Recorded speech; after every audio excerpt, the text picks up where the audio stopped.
के लिए तैयार रहेंगी स्नेह लता जैन। नमस्ते गुरुजी, मेरा प्रश्न ये है कि पारस भगवान पर किस कर्म के कारण उपसर्ग हुआ? बहुत अच्छी बात। तुम बीच में सांस ले लिया करो, प्रश्न करते ना तो सांस ले लिया करो, चाचा जैसे नहीं किया करो।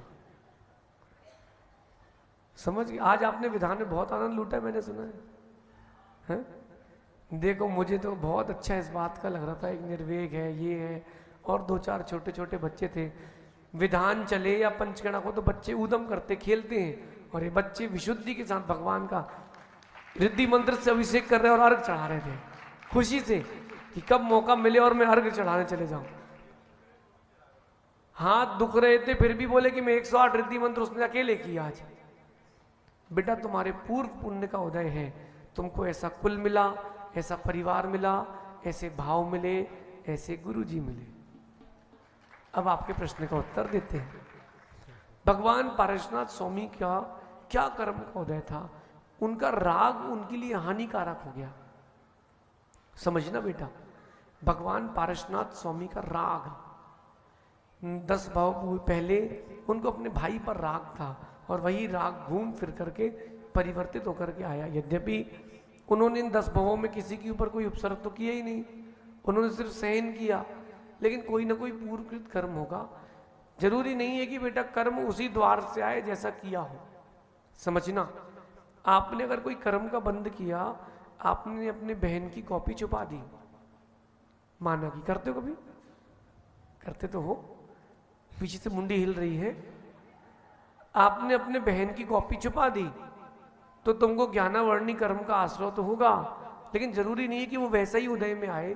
कई कर्म की प्रकृतियां सेकंड तरफ से भी मुख से आ जाती। जैसे एक पानी का पाइप है, पानी का पाइप, और आपने उसको दबा दिया और वहां से भी बहुत टाइट बंधा है, कहां से? जहां से वो पानी स्टार्ट हुआ नल से, और यहां से आपने रोक दिया। अब वो कहां से फटेगा? जहां से कमजोर होगा, जहां से वो पाइप कमजोर होगा वहीं से वो फट जाएगा। तो कई बार ये होता है जो कर्म बंद अपन ने किया है वो जगह बदल करके भी उदय में आ जाता है। जरूरी नहीं है कि वो ही उदय में आए, स्वमुखी प्रकृति भी होती है और परमुखी प्रकृतियां भी होती हैं, ऐसा समझना। अगली जिज्ञासा के लिए तैयार रहेंगी ब्रह्मचारिणी उषा बहन। मुनराजों के चरणों में नमोस्तु नमोस्तु नमोस्तु। आराम से, बिल्कुल कहीं नहीं जा रहे हैं, आराम से। महाराज श्री धर्म की सही मायने में परिभाषा क्या है? जैसे कहते हैं पूजा पाठ में धर्म नहीं है, क्रियाकांड में धर्म नहीं है, त्याग तपस्या दान धर्म, मतलब सही मायने में भर गया दान करके मतलब उसका वो करना। देखिए, यो धरती उत्तमे सुखे सा धर्मा, आचार्य भगवान समंत भद्र स्वामी ने परिभाषा दी है। यो धरती उत्तमे सुखे, जो उत्तम सुख में आपको रख दे वो धर्म है। लेकिन उस धर्म को करने के बहुत सारे आयाम हैं, मायने हैं। आपकी अपेक्षा से कहें तो शटावश्यक, दान भी करें, स्वाध्याय भी करें। केवल दान दान करना ही धर्म नहीं है। अब कोई बोले हमने तो 3 दिन बहुत धर्म कर लिया, तो केवल विधान विधान कर लेना ही धर्म नहीं है। आप केवल विधान को ही धर्म मत मान लेना, वो धर्म का एक हिस्सा है। मुनिराज की चर्या कराना ये भी एक धर्म का हिस्सा है। वही वृत्ति करना ये भी हिस्सा है। स्वात्मा का चिंतन करना ये भी धर्म का हिस्सा है।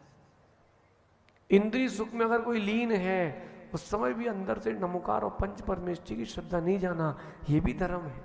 तो धर्म बहुत व्यापक है, बड़ा है, उसके एक अंश को अपन ने समझा है। मैंने एक प्रवचन सुना था कि जो मंदिर में जितनी अधिक चैरिटी करे वो उतना अधिक धर्मात्मा। तब विधान में जिसने सबसे ज्यादा बोली ली है तो बेस्ट अवार्ड उसको ही जाएगा, ऐसा नहीं। जिसने जितनी विशुद्धि से विधान किया है उसकी उतनी अधिक निर्जरा। जितनी सद्धर्म की क्रियाएं, अच्छी क्रियाएं वो धर्म के अंदर आती हैं। किसी पर दया करना, अनुकंपा करना, भूखे को भोजन देना, प्यासे को पानी देना, ये अनुकंपा है, ये भी धर्म का हिस्सा है। तो धर्म बहुत बड़ा है, जिसको जब जैसा मौका मिले वैसा करता जाए, लेकिन एक ही पक्ष को धर्म मान लेना ये अज्ञानता है। अगली जिज्ञासा के लिए